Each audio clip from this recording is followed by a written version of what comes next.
कहती है दुनिया विधायक हूँ मैं, जुल्मी बड़ा दुख दायक हूँ मैं, विधायक नहीं नालायक हूँ मैं, विधायक नहीं नालायक हूँ मैं। मांगने गया था, मैं एक मध्यम वर्गीय किसान का बेटा, मेरे पास पैसा रुपया तो नहीं था, पता है ना आप सबको। नमस्कार, मैं हूं कैलाश लालवानी और आप देख रहे हैं हाले हलचल। तो ले चलते हैं आपको कांग्रेस की राजनीति में क्या हो रहा है, मध्य प्रदेश में जन आक्रोश यात्रा में क्या हो रहा है। कांग्रेसी एकजुट हैं या एक दूसरे को भरे मंचों से अभद्र शब्दों का उपयोग कर रहे हैं। कोतमा का मामला है, अनूपपुर जिले की यह बात है। जन आक्रोश यात्रा, कमलेश्वर पटेल जो कार्य समिति के सदस्य हैं, कांग्रेस कार्य समिति के, उनके मार्गदर्शन में यह जन आक्रोश यात्रा आज कोतमा पहुंची थी और यहाँ कांग्रेस में खुलकर फूट नजर आई। हालांकि दोनों ही कार्यक्रमों में कमलेश्वर पटेल और उनके साथ गए तमाम नेता, उनका काफिला पहुंचा और यह प्रयास किया गया कि दोनों ही पार्टियों को, जो अलग अलग खेमे में कांग्रेस बटी हुई है, एकजुटता लाई जाए। दोनों के ही मंच में नेता पहुंचे और दोनों ही जगहों से उन्होंने उद्बोधन भी दिया। कांग्रेस के वर्तमान में कोतमा विधानसभा से नेता और विधायक सुनील सराफ हैं, वर्तमान विधायक हैं, एक मंच पर थे और दूसरा मंच जो है वो पूर्व जो यहाँ के विधायक रहे हैं मनोज अग्रवाल, उनके मार्गदर्शन में यहाँ पर आयोजित किया गया था। दो कार्यक्रम आयोजित थे। आपको यह भी बता दें कि ठाकुर बाबा LIC के पास जो कार्यक्रम आयोजित किया गया था, उसमें पर्दे के पीछे और पर्दे के सामने उसकी अगुवाई तमाम असंतुष्टों को लेकर मनोज अग्रवाल कर रहे थे। उन्होंने उस बाबा को मंच दे दिया जिसने पिछले बार कांग्रेस की खुलकर बुराई की, कांग्रेस के खिलाफ चुनाव लड़ा, जिसे राखड़ बाबा के नाम से जाना जाता है। राखड़ बाबा अमरकंटक से मूलतः हैं और बर्फानी आश्रम से ताल्लुक रखते हैं। महामंडलेश्वर बालदास योगी के नाम से खुद की पहचान बताते हैं। पिछला चुनाव भी उन्होंने लड़ा था। 4000 वोट के इर्द गिर्द उनकी सीमा निर्धारित हो गई थी, जमानत तक जब्त हो गई थी इस बाबा की। और इस बाबा ने आज कांग्रेस के मंच से जन आक्रोश के बैनर तले कांग्रेस के ही विधायक को नालायक कहा। अपने नए नए अंदाज में और नई नई कविताएं वे लेकर आए थे और उन्होंने अपने साथ ही, उन्होंने भारतीय जनता पार्टी के साथ ही अपनी ही पार्टी को जमकर कोसा, विधायक को जमकर कोसा। उन्होंने कहा कि चाहूं मैं जिसकी इज्जत उतारूं, कहती है दुनिया विधायक हूं मैं, जुल्मी बड़ा दुखदायक हूं मैं, विधायक नहीं नालायक हूं मैं। सुनील सराफ जो कोतमा के विधायक हैं, जिसे कोतमा की जनता ने अपना वोट देकर विधानसभा तक भेजा था, वर्तमान में उन्हीं के मार्गदर्शन में यहाँ जन आक्रोश यात्रा आई थी, अगुवाई कर रहे थे। हालांकि कांग्रेस के तमाम नेता, कांग्रेस के जिला अध्यक्ष, पूर्व विधायक, तमाम लोग भी थे, पदाधिकारी भी थे।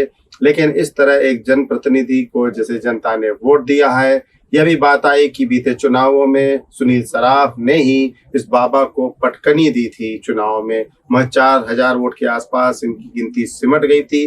लेकिन ये अभी तक राजनीति का जो नशा था शायद बाबा के सर से नहीं उतरा है। पूर्व में कांग्रेस के खिलाफ थे और आज वे अपने मान सम्मान और पता नहीं किस समझौते के बाद कांग्रेस के मंच से नजर आ रहे थे। दो जगह कार्यक्रम था। पहला आयोजन जो था LIC के समीप था और दूसरा आयोजन अटल चौपाटी के पास था, जिससे सुनील सराफ और अन्य कांग्रेसी शामिल थे। दो मंचों में बट गया था। यह भी बात सामने आई कि इकलौती कोतमा विधानसभा सीट जो है वो सामान्य सीट है। यहाँ पर कांग्रेस जो है वो दो खेमों में बट कर नजर आ रही है। हालांकि भाजपा में भी स्थिति इससे अच्छी नहीं है। भाजपा में भी अलग अलग खेमे बटे हुए हैं। पूर्व जिला अध्यक्ष ब्रजेश गौतम जो अपना वार्ड ही हार गए थे, वे टिकट के लिए प्रयासरत है। दूसरी तरफ कोतमा के और पिचुरी के अलावा अन्य भी नेता यहाँ पर प्रयासरत हैं। विंध्य विकास प्राधिकरण के पूर्व अध्यक्ष जो थे अनिल गुप्ता, वो प्रयास कर रहे हैं। लवकुश शुक्ला का नाम है। पूर्व भाजपा के बड़े नेता स्वर्गीय राजेश सोनी की पत्नी श्रीमती उमा सोनी का भी नाम इस दौड़ में चल रहा है। तमाम नाम ऐसे हैं। रविकरण त्रिपाठी नगर पालिका के CMO हैं। नौकरशाह हैं, उनका भी नाम है, और इस कड़ी में मदन त्रिपाठी का भी नाम है। हालांकि मदन त्रिपाठी शहडोल से हैं, खुद को वहाँ का पुश्तैनी बताते हैं, वो भी कई महीनों से मेहनत कर रहे हैं, कई बैनर हैं, और हो सकता है जब यहाँ पर कोई कार्यक्रम हो तो कांग्रेस की तुलना में 2 नहीं 10 यहाँ पर मंच नजर आए, लेकिन कांग्रेस की फूट जो है उसे आने वाले समय में नुकसान पहुंचा सकती है। इस बात का ख्याल करना पड़ेगा कमलेश्वर पटेल को और तमाम उन नेताओं को।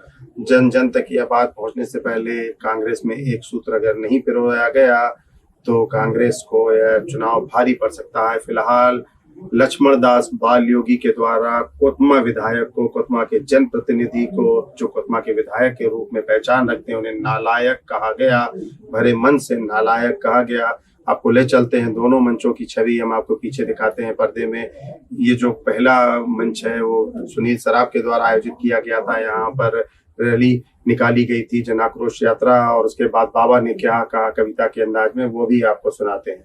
हूँ मैं जिसकी इज्जत उतारूं, कहती है दुनिया विधायक हूँ मैं, जुल्मी बड़ा दुख है दायक हूँ मैं, जुल्मी बड़ा दुख है दायक हूँ मैं, विधायक नहीं नालायक हूँ मैं। तो हमारे लिए बड़ी जो है दुर्भाग्य की, बड़े जो दुख की बात है, एक तो देश में कट्टरवादी पाखंडवादियों की सरकार है, और दूसरा हमारे क्षेत्र का जनप्रतिनिधि वो भी हमारे लिए दुखदाई है। तो हमारे लिए बड़ा द्वंद्व का समय है, बड़ा जो है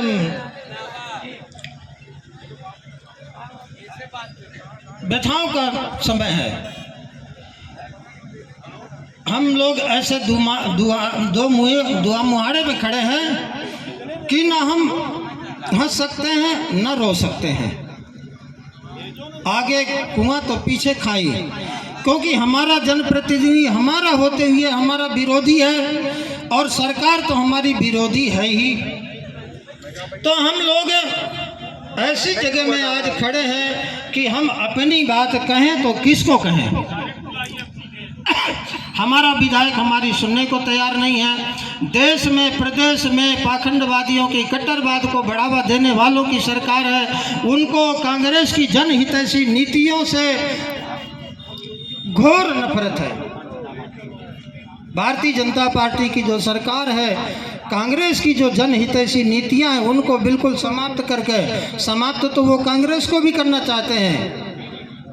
उन्होंने तो संकल्प किया था कि हम देश से कांग्रेस को समाप्त कर देंगे, लेकिन कांग्रेस एक विचारधारा है, और वह विचारा जमीन से जुड़ी हुई विचारधारा है। जमीन से जुड़े हुए लोगों के हित करने वाली, जमीन से जुड़ी हुई लोगों की प्रगति करने वाली विचारधारा है। इसलिए बीजेपी क्या कोई भी आ जाए, कांग्रेस की विचारधारा को कोई मिटा नहीं सकता।